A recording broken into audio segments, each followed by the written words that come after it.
তারেক রহমান সাহেব বলছেন যে ক্ষমতার পরিবর্তন মানে শুধু রাষ্ট্র ক্ষমতার পরিবর্তন না,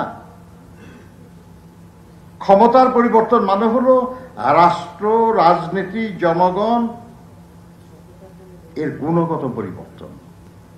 আর রাজনৈতিক নেতাকর্মীদের আচরণ গুণগত পরিবর্তন যদি না হয়, জ্ঞানভিত্তিক রাষ্ট্র এবং সহনশীল উন্নত সমাজ তাহলে গড়া সম্ভব না।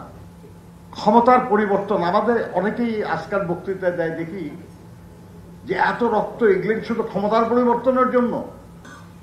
যদি সেই ক্ষমতার পরিবর্তন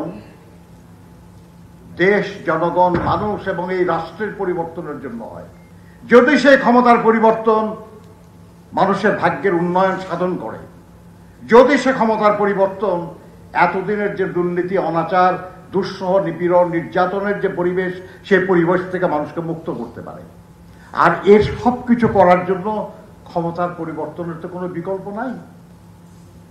আপনার একটা রাষ্ট্র পরিচালনা করতে হলে তো আপনার রাষ্ট্রের ক্ষমতার পরিবর্তন আনতে হবে, এবং সেটা আনতে হবে গণতান্ত্রিক প্রক্রিয়ায়, ভোটের মাধ্যমে, নির্বাচনের মাধ্যমে।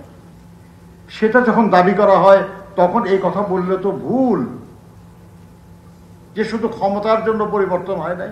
অবশ্যই ক্ষমতার পরিবর্তন ছাড়া আপনি আর কোনো পরিবর্তন করতে পারবেন না।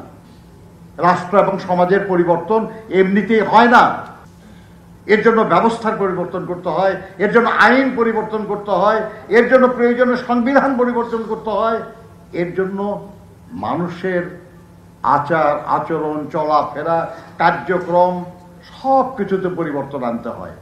আর সেই আনার নেতৃত্ব দেওয়ার জন্য যে শক্তি, সেই শক্তি প্রতিনিধিত্ব করে ক্ষমতা। পলিটিক্যাল সায়েন্সের একটা কথা আছে যে নো রাইট উইদাউট পাওয়ার, ক্ষমতা ছাড়া আপনার কোনো অধিকার নাই।